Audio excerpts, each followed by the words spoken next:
How's it going, guys? White Rabbit here. Today I'd like to talk to you about the third movie installment of the series The Hunger Games called Mockingjay. Now, naturally, I've seen a lot of movies that incorporate a great deal of New World Order, occultic, and satanic symbolism into them. But I have to tell you, this movie has more blatant symbolism and subliminal messaging than any other movie I have seen in a very long time.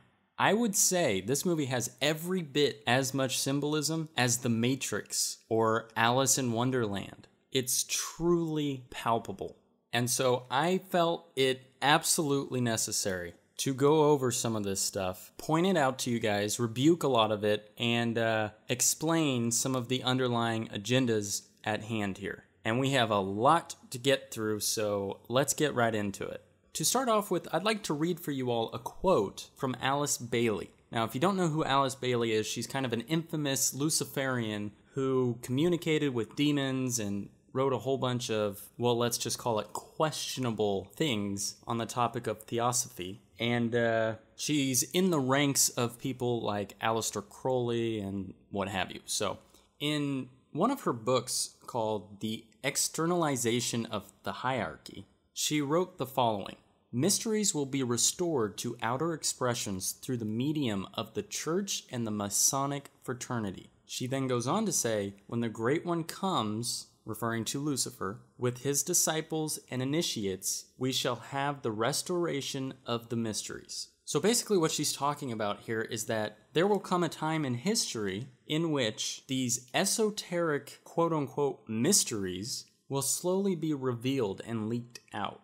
And I just wanted to point that out because, a lot of people ask, what's the point? Why would they, externalize so much of this stuff? Why would they put so much of this stuff out in pop culture and so on and so forth? And I've done other videos in the past on this, but I figured I'd go ahead and point this out as well. It's all part of the plan, people. So I just wanted to, reiterate that point because as we start to go through this movie, you'll see how blatant this stuff is. But I want you to keep in mind that they're revealing this stuff on their terms, okay? They are specifically interweaving these quote-unquote mysteries with subliminal messaging in order for it to be recorded into your mind or downloaded into your mind, however you want to say it, on a subconscious level with connotations favorable to their ultimate outcome.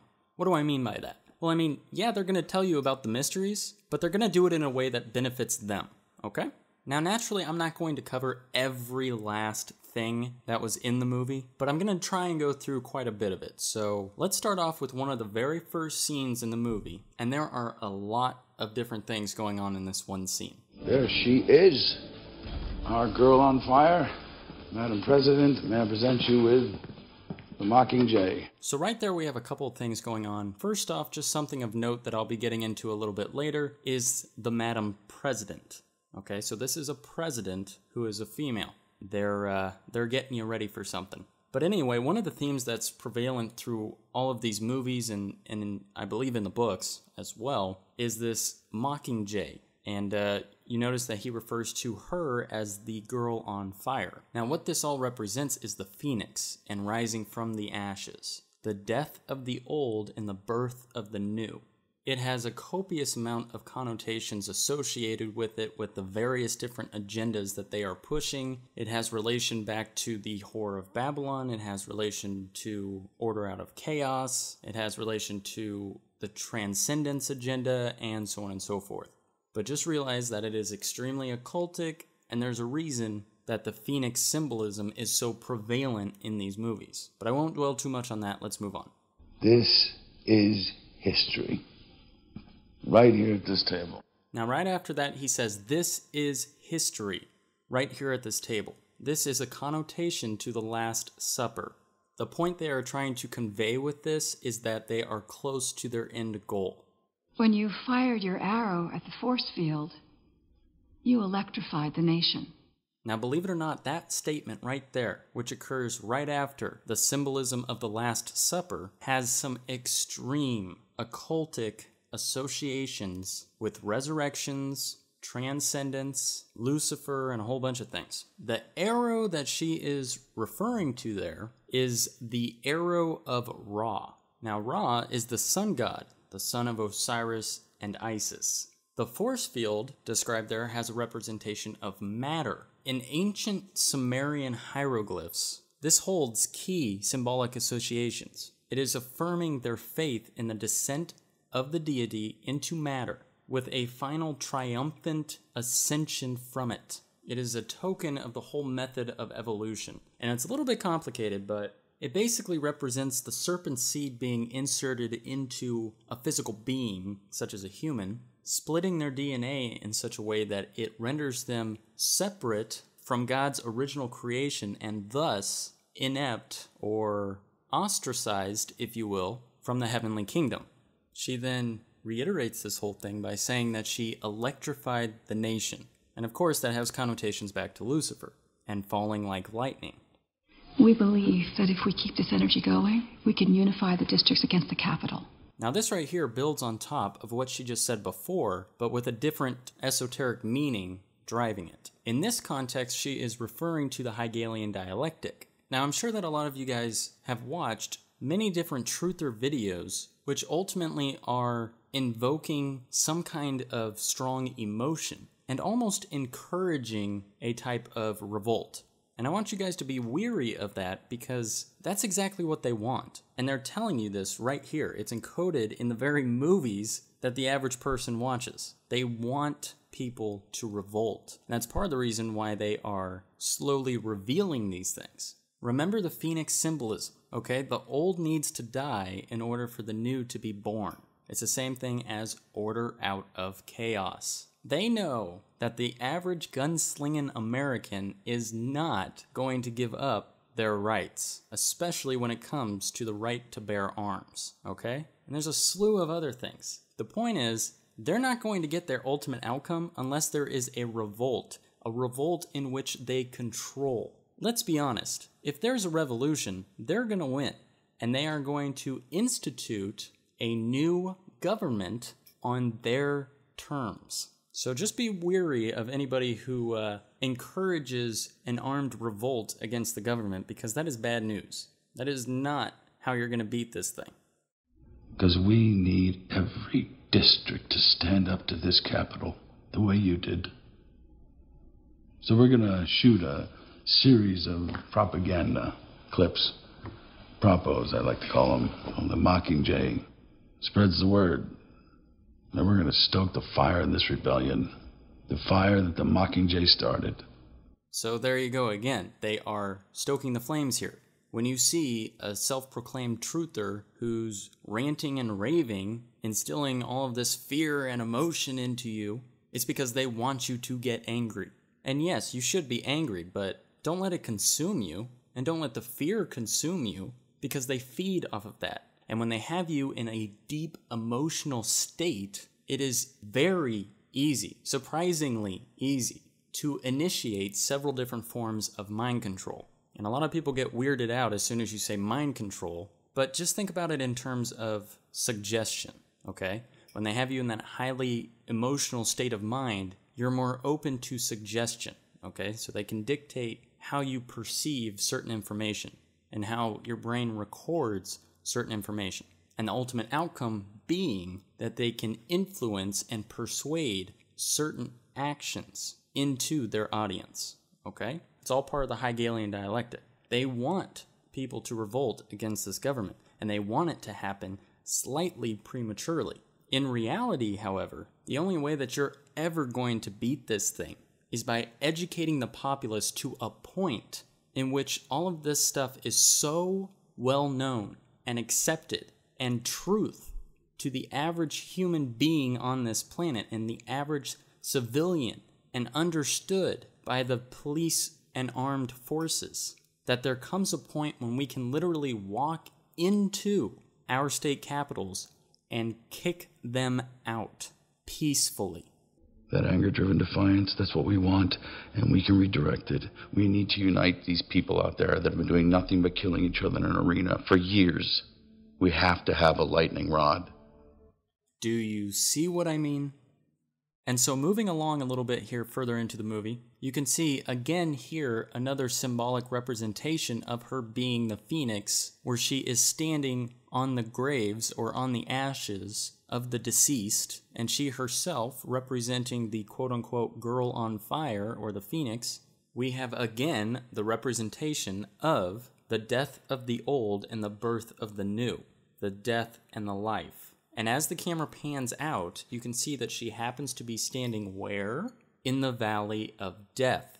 And in the Bible, we are told that the valley of death, or the valley of the son of Hinnom, is where the worshippers of Baal caused their sons and their daughters to pass through the fire unto Moloch. Okay, so it was a type of ritual sacrifice.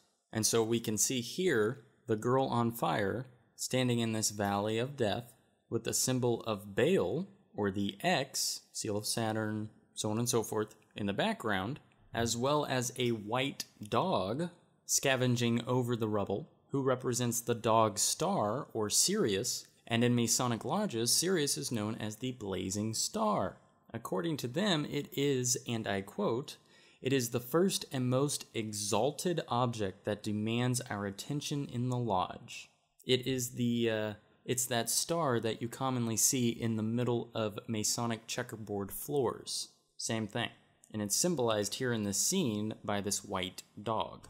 The scene then cuts to her crawling on her hands and her knees, which is somewhat symbolic of the belly of the beast, and I won't quite go into why that is. If you're interested, just go watch some of Round Saturn's Eyes videos. But so we have this whole representation of the Valley of Death, the belly of the beast, the pit, blood sacrifice, the birthing of a new age from the ashes, and accrediting it all to Lucifer. So there's a whole lot going on in this scene symbolically. The very next scene depicts a barren wasteland with a fountain, and remember, of course, the water and fountains and so on and so forth have representations of birthing, where atop sits what is most likely Victoria, who is a goddess of victory and things, and we see to the left of it a lamp post representing the light of masonry, Lucifer, and to the right we see a gateway, which looks like it says victory, again reiterating the reason for the statue of Victoria on top of the fountain, and what appears to be a phoenix on top. So again, guys, this is all about representing symbolically the birthing of the New Age, or the birthing of the Fifth Age, or the coming about of the New World Order, or, the bringing about of the Antichrist, so on and so forth. The merging of the spiritual world and the physical world. The transcending from one dimension to the next. It's all symbolic of the same thing, and they all interweave and interconnect. There are layers on top of layers on top of layers with this stuff, but it all pretty much points to the same kind of idea. And I want to really reiterate something here. This is not seeing, a triangle off in the corner somewhere and shouting out Illuminati, okay? This is not seeing a fountain and saying Illuminati, When I'm going through this, I'm not pointing out one thing. If I just saw a lamppost in a movie scene sometime, I'm not immediately jumping to that representing the light of Lucifer, okay? You have to take these things in context.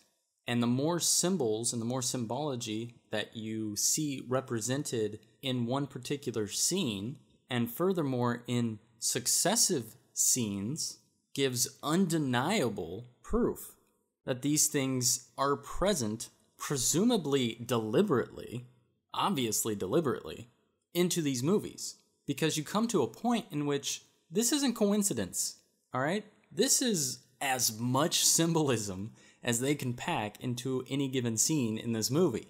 And they do this pretty much throughout the entire movie. It's almost the exact same symbolic representation over and over and over again. And I'll show you a few more examples as we go along here, but it is some serious denial and or ignorance to ignore these things, or to write them off as, coincidence or happenstance or whatever. When she goes inside, we can see her picking up a cat who is also stepping through a window. Now, to Druidic priests, they used cats in a way to cross between the spiritual and the physical plane. And so I suppose it's no surprise that we see this cat coming into scene through a window. And then immediately following that scene, we see her pick up a white rose. And there is a huge amount of symbolism in a white rose. And I could probably make a whole nother video just talking about the significance of the white rose in this scene, but I'm just going to pick one of them to talk about, one of the many, which has to do with its possible associations with Aphrodite. And Aphrodite was the goddess of love, desire, and beauty. This is representing the seductive nature of their agenda and how they will be pursuing this agenda through invoking lustful desires from the populace, making it seem desirable. The population is going to usher in this New World Order themselves. They're going to be begging for it, much like the mark of the beast as described in the book of Revelations. Now, they tell you one of the tactics that they're going to use to accomplish this in the very next scene. These are senseless acts of defiance, and I won't legitimize them. We'll call them criminals. Radicals. You see, they make up these phrases to describe and stereotype certain groups. They call them radicals in order to turn the population against that group. They give people an enemy that way, a boogeyman, if you will, something to be afraid of, and at the same time, an excuse for government intervention. Also, something to be noted in this scene is when the girl shaving his face nicks him and he begins to bleed. He is spilling blood, and it's symbolic of blood sacrifice. And in the following scene, you see him addressing the nation, and his desk sitting on a red carpet. And again, in the red carpet, that has connotations with blood sacrifice. And when they depict him addressing the nation on these giant screens and the crowds gathering around, it is very reminiscent of George Orwell's 1984. And that comparison is further instilled when you see the police state, these armed soldiers with weapons surrounding them, complete and total control. And then we go to these hooded individuals with masks over their heads, kneeling, about to be sacrificed. Now, folks, if this is not a representation of ISIS and the beheadings that was clear propaganda, I don't know what is. This is just about as blatant as you can get with some of this stuff and with some of this predictive programming that they throw out at us. They reveal these things to you in movies. They tell you exactly what they're going to do, how they're going to do it, and then when it happens in real life, nobody draws the connection. Wake up, people. And as the sequence kind of closes out and we switch to the next scene in the movie, we can see the obvious representation of portal symbolism or gateway symbolism. And you can see this depicted by this tunnel that they are passing through. And it is even complete with a ladder-like structure going along the top of the tube. And the reason that they include this into that is to inform you on an esoteric level that one of the means in which they will be implementing to accomplish their goals is whatever happened right before or right after that given sign. When you see a portal symbolism, there's usually other occult messages being interweaved on either side of it or even at the same time as you see that. And we'll see many more examples of this later on in the film. Now, skipping ahead quite a bit further into the film, we can see another type of propagandized message coming from the opposition in this movie, where they are utilizing someone who is under a form of mind control. And just take note of that. We'll come back to that a little bit later. Why do you think he said that? I don't know, maybe it was forced. Now I'm going to go ahead and skip ahead again, where we come to a scene in the movie where they are sitting by a river in the middle of a valley. Now again, a valley, especially with a river flowing through it, has associations to the fifth age and the birthing of that age. It has esoterically feminine associations to it. It forms a V for the fifth age, and the river, of course, takes you back to Aquarius and so forth. And that's kind of where that comes from. But in this scene, she begins to sing a song, and this song itself has some very esoteric connotations to it. And I'm not going to go through the whole song, but the chorus of the song goes, are you, coming to the tree? They strung up a man, they say who murdered thee. Strange things did happen here, no stranger would it be if we met at midnight in the hanging tree. And so in that song, what you can take from that esoterically is, for one, the hanging tree, which reminds me of the Hangman tarot card.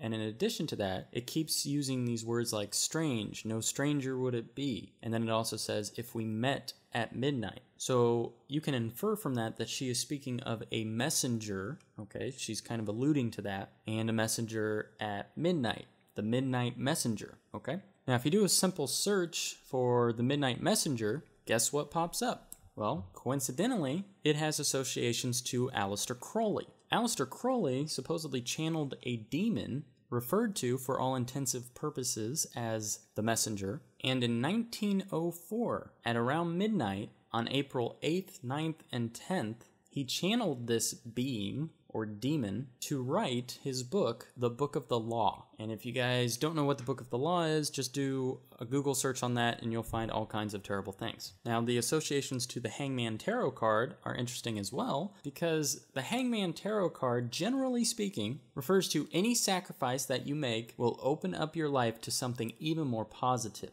than what you let go of. So I think I can leave it there and you guys can kind of fill in the pieces for yourselves. As far as the esoteric meaning behind that and what that song is actually saying, they actually give you a hint in the very next scene, because as in the background of the movie, the song is continuing to play, and she comes to a line in the song where she says, wear a necklace of rope.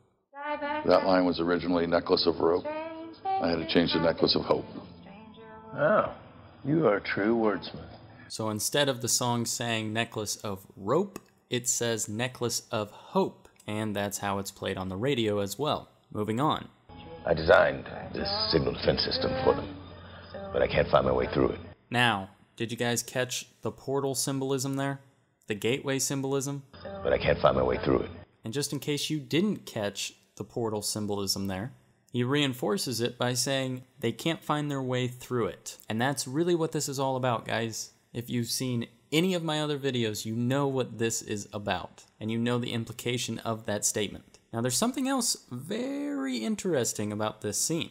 On the computer monitor right next to the portal symbolism is what appears to be a DNA sequence. We have portal symbolism and a visual representation of DNA in a scene on the heels of a song talking about the work of Aleister Crowley and sacrifice in the midst of a valley. This is really pushing the transcendent agenda. And they're brainwashing you with this stuff. And they're telling you that they're brainwashing you with this stuff. That's why the guy said they changed the line in the song from rope to hope. And this whole movie is about propaganda, and it's pretty easy to make the connection, guys. Especially once it's pointed out to you. And I just feel bad for some of the people who are working towards this, you know, scientists and people who truly believe that they are benefiting humanity by pursuing these goals. And maybe that's why the guy goes on to say this. At the time, I was just thinking of the science of it all. We'll get through it.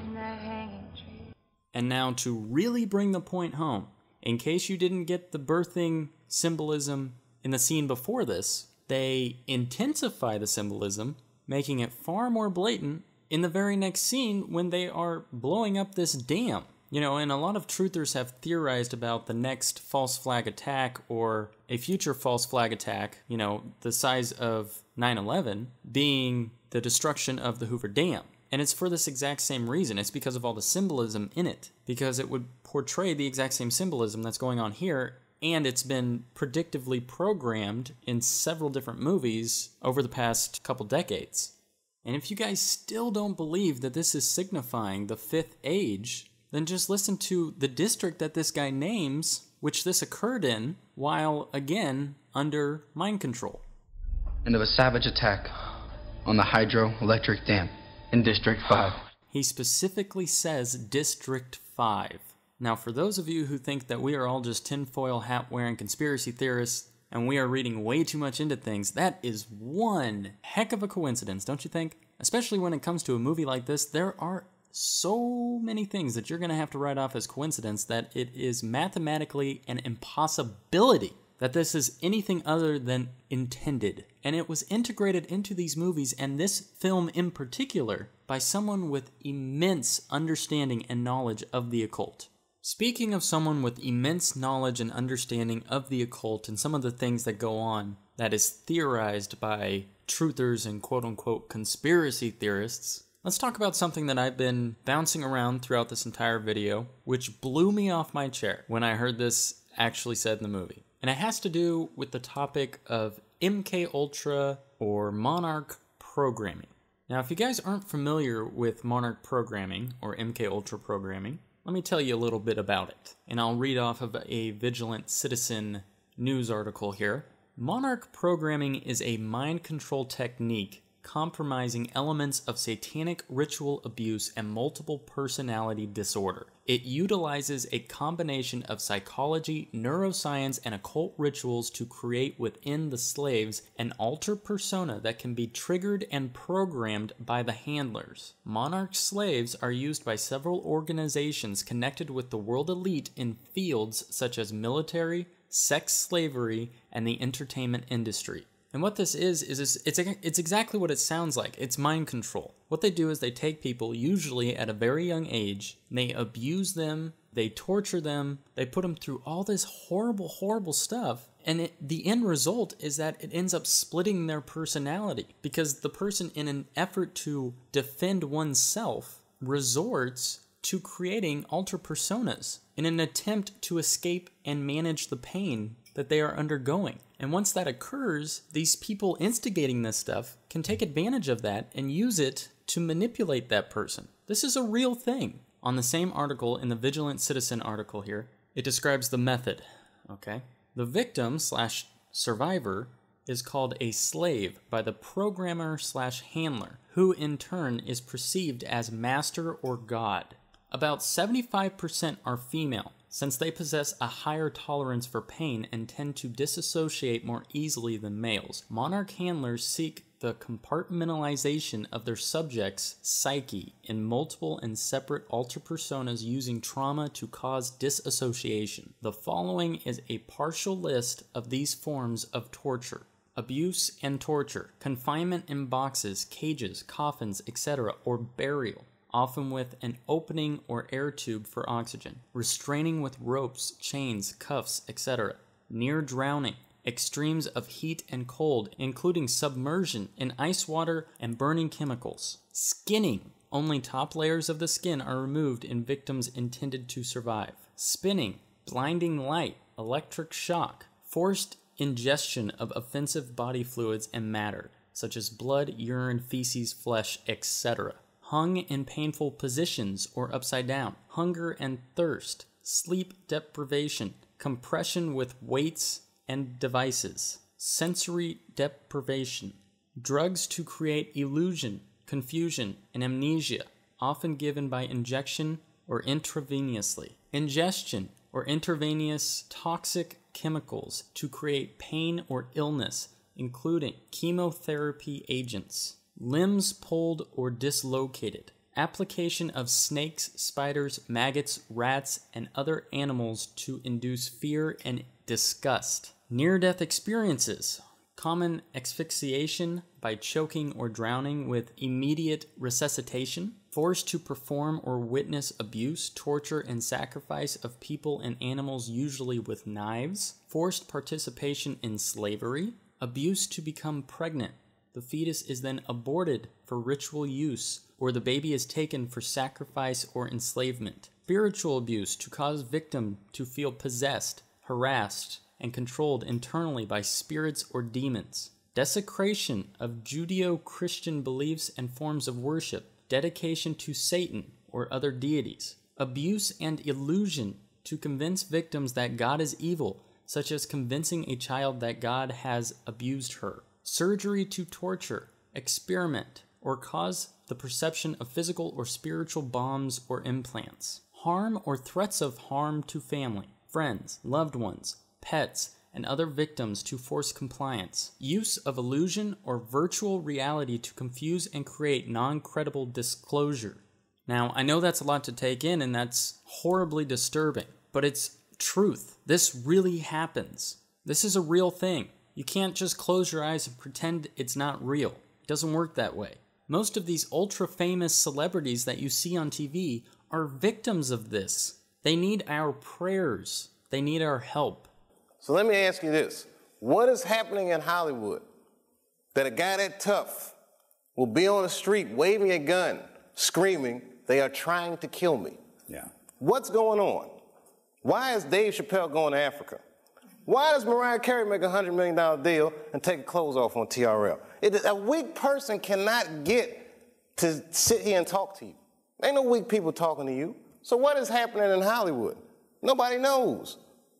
The worst thing to call somebody is crazy, is dismissive. I don't understand this person, so they're crazy. That's bullshit. These people are not crazy. They're strong people. Maybe the environment is a little sick. I can tell you that the #1 problem in Hollywood was and is and always will be pedophilia. That's the biggest problem for children in this industry. The casting couch even applies to children. Oh, yeah. Not in the same way. It's all done under the radar. Nobody talks about pedophilia. It's the big secret. And it's widespread? Oh, yeah. I was surrounded by them when I was 14 years old. Surrounded. Literally. Didn't even know it. It wasn't until I was old enough to realize what they were and what they wanted and what they were about and the types of people that were surrounding me till I went, oh my God, they were everywhere like vultures. I go to Hollywood parties or, occasionally I go to Oscar parties and things like that. And people, big stars, people will grab me by the arm and take me aside and say, I just want to thank you for the things you say. And it blows my mind, but that's the culture. It's a culture of fear for sure. And it's a big culture of mind control too. MK Ultra mind control rules in Hollywood. If you don't know, Google that and look into it. So now that you guys know that, let's watch this next scene in the movie. It's called hijacking. It's fear conditioning, enhanced with tracker jacker venom. The venom puts the subject in a dissociative state.